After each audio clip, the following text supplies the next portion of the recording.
Magandang umaga, magandang hapon mga ka-TV. Ako po si Super Yayo TV. Ito pong kinukunan ko ay kulang 5 hectares po ito. Tabing-tabing highway lang po ang entrada nito mga ka-TV. Ito po ay sakop ang beachfront. Mula po dito sa kalsada lalakarin po natin. May sarili po itong sapa. Papasukin po natin ang nilalaman ng kulang 5 hectare mga ka-TV. Ito pong kinukunan natin. Yan po ang papuntang North Luzon Expressway. Yung ginagawa na yan mga ka-TV, nakakadaan po dito mga truck pa lang. Pero ang mga sasakyan na pangpasahero hindi pa po, dahil hindi pa po ito nakakalusot ng papuntang dinahian ng Barangay Magsikap. Ito po ang highway ginagawa dito mga ka-TV. Nandito po yan sa kantong-kanto ng barangay ng General Nakar, Quezon. Sa lahat po ng buyer dyan, ito po yung may beachfront na pinakamura dito na ibinebenta. Nasa 3 kilometers lang po ito galing sa munisipyo ng General Nakar, Quezon mga ka-TV. Ito po ang highway na papuntang North Luzon. Ito naman po ang lugar ng, ayan po yung mga truck na gumagawa dito sa highway.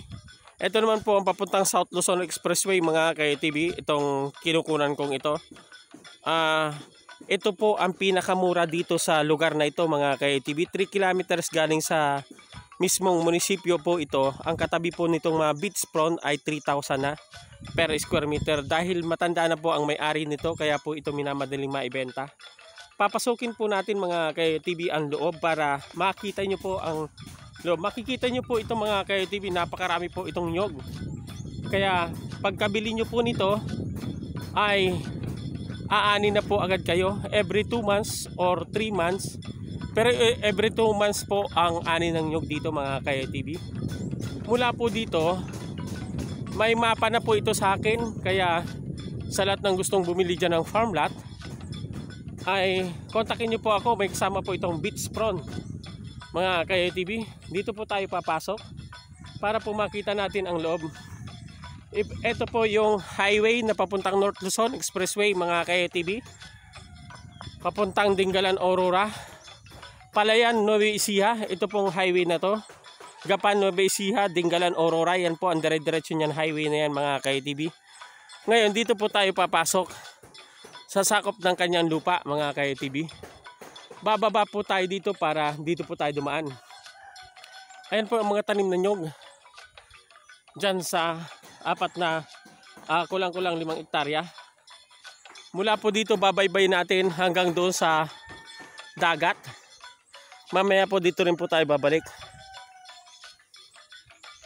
Kasama po natin ang ating kapatid na si Edwin Bermundo. Siya po ang guide natin.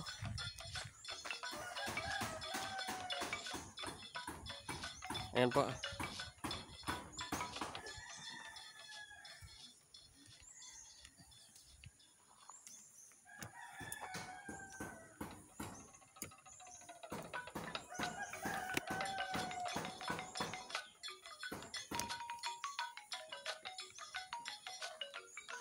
Ito po nilalaman ng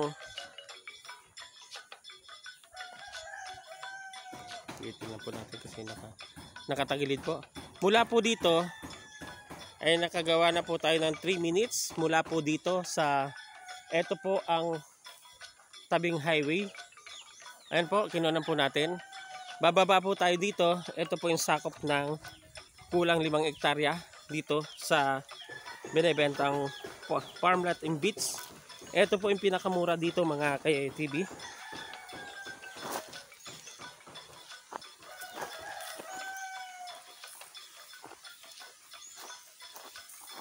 Hey.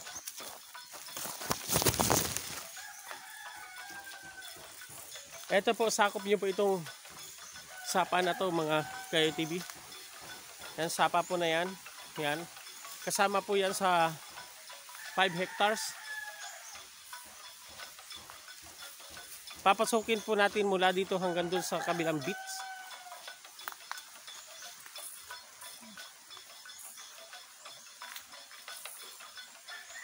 Naputol po yung tulay.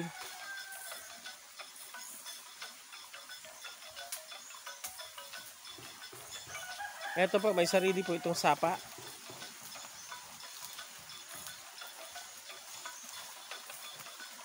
Bababa po tayo dito. Ayan po ang sapa mga ka-ATV.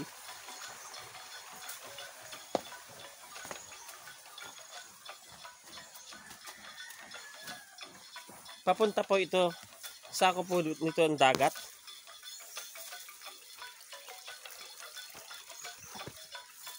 Yatin po natin ang bundok. Ito ang sakop ng kulang 5 hectare. Dito po tayo dadaan sa giliran.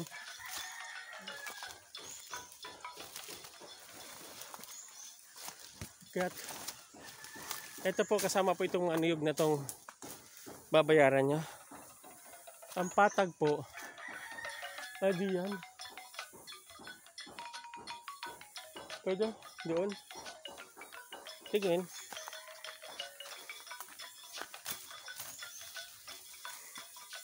Ito po, sako po ito yung ka-ATV. Itong dito sa tagiliran na to.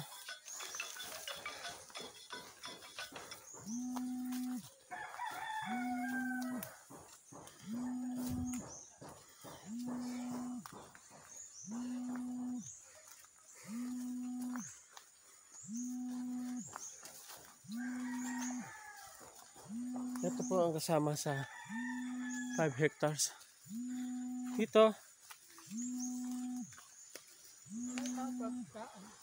May daan. Akyat. Akyat tayo. May kasama pa pong isang sapa ito mga ka-ATV.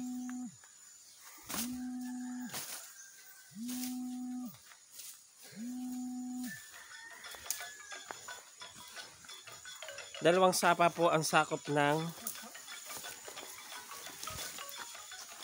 may sapa rin po dito. Kasama po ito sa 5 hektarya mga ka-ATV. Sakop hanggang doon sa kalsada. Titingnan po natin sa mapa.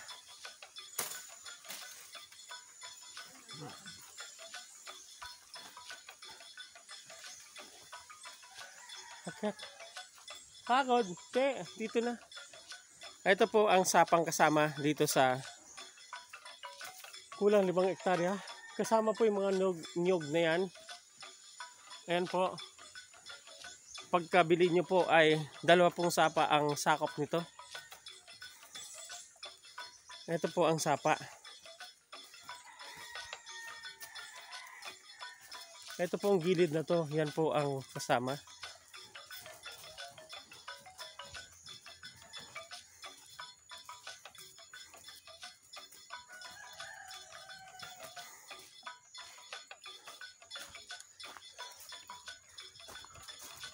Ito po ang sakop ng kulang 5 hectares dito sa binibentang farm lot.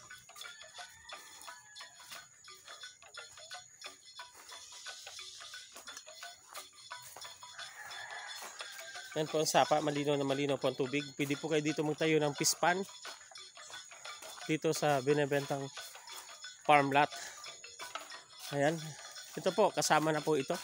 Mula sa kalsada hanggang dito po ang binibentang farm lot dito sa bayan ng General Nakar, Quezon.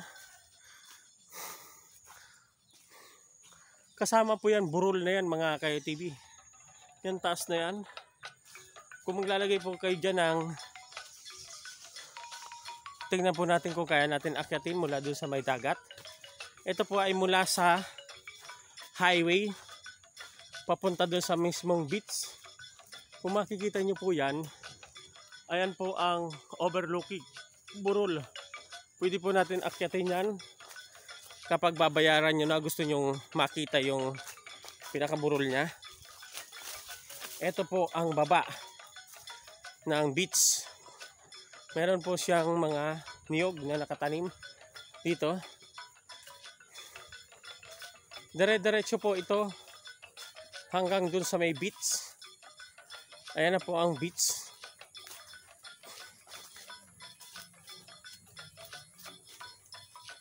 Wala na pong mga nakatira dyan. Yan po ang beach. na kasama. Titingnan po natin sa mapa mamaya.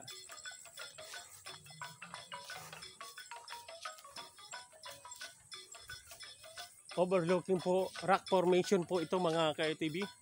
Ayan po ang mga bato dyan. Ang ganda-ganda pong akyatin yan habang naliligo po kayo sa dagat. Pagkatapos yung maligo sa dagat, pwede po kayong mag-hiking at maglagay ng magandang overlooking dito sa Burol.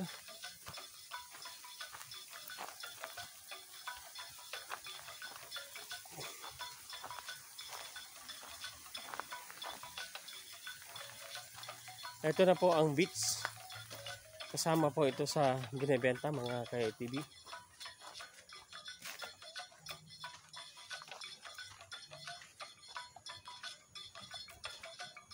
So, hey.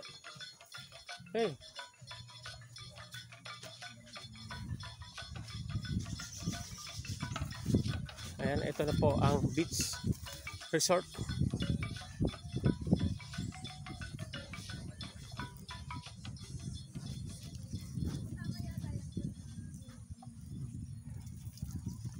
Ito po ang beach resort na nakuna natin noon. Mula po dito sa dagat.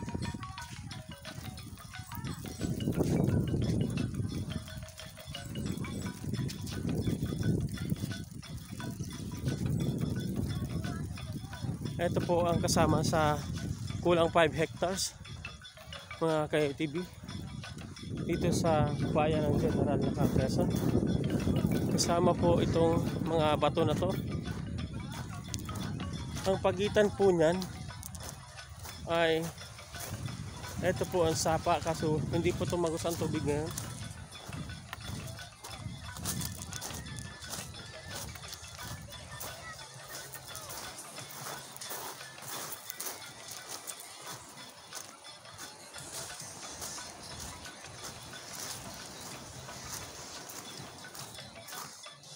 Ayan po yung pinababa ng sapa mga ka-ATV. 12 minutes, nasa 11 minutes po galing dun sa may highway.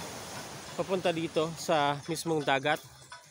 Nasa 10 minutes galing po doon. Ito na po ang dagat niya. Kasama itong dagat na to sa beach.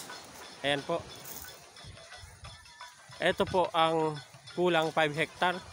Ay, mula dito po, dyan sa pagitan ng sapa na yan, yan po ang sakop ng kulang 5 hectares. Ito po ang pinaka beach nyo dito sa lugar na to. Ito pong dinadaanan ko. Mula po dito, ayan na po ang sakop nyo na 5 hectares dito. Ito po, sakop nyo po ito.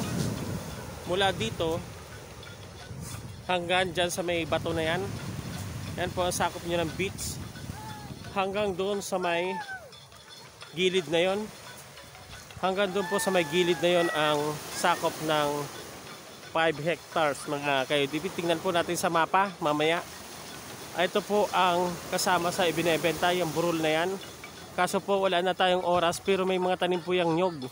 Overlooking po yan kung lalagay kayo ng mga panghabang buhay na mga resort dyan sa taas na yan. Kitang kita nyo po ang beach dito sa baba mga ka-ATV.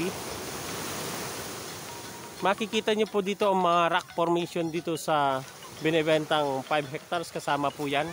Yung tuktok na yan, kung makikita nyo doon, mayroon pong nyog. Ayun po, yung sa taas na yan. Yan po ang pinaka-overlooking nya. Kapag nabayaran nyo po, pwede nyo po kaming mag-assist sa inyo dyan sa paggagawa ng pagandahin nyo yan lugar na yan. Mas maganda po hindi po tanggalin ang mga puno niyan mga ka-ATV para napakaganda po. Linisin na lang po ang ilalim ng ilalim na yan. Ito po ang pinagmamalaki namin dito sa bayan ng General Quezon. Napakaganda po ditong maligo. Kung makikita niyo po dito yung mga bata, naliligo lang po sila. Ito po ay mga tiga rito lang mga ka-ATV. Dito sa bayan namin ang mga naliligo dito. Makikita nyo po, napakalinaw po ng tubig dito sa lugar na ito. Kaya sa lahat ng gustong bumili dyan ng farm lot, kontakin nyo agad po ako para ma-assist ko po kayo sa pag-ayos at pagpunta dito sa aming bayan ng General Nakar. Maraming salamat mga ka-Yayo TV. Ako po si Super Yayo TV na lagi nagpapasalamat sa lahat ng nanonood ng aming channel, Super Yayo TV and Kara Events Philippines. Makikita niyo po dito habang naliligo po kayo dito, ay pwede po kayong mamasyal dyan sa tabing dagat na yan hanggang doon. Napakaganda po dito kapag hapon. Napakalinaw po ng tubig, napakalinis. Ayan, maraming salamat mga ka-Yayo TV. Ako po si Super Yayo TV.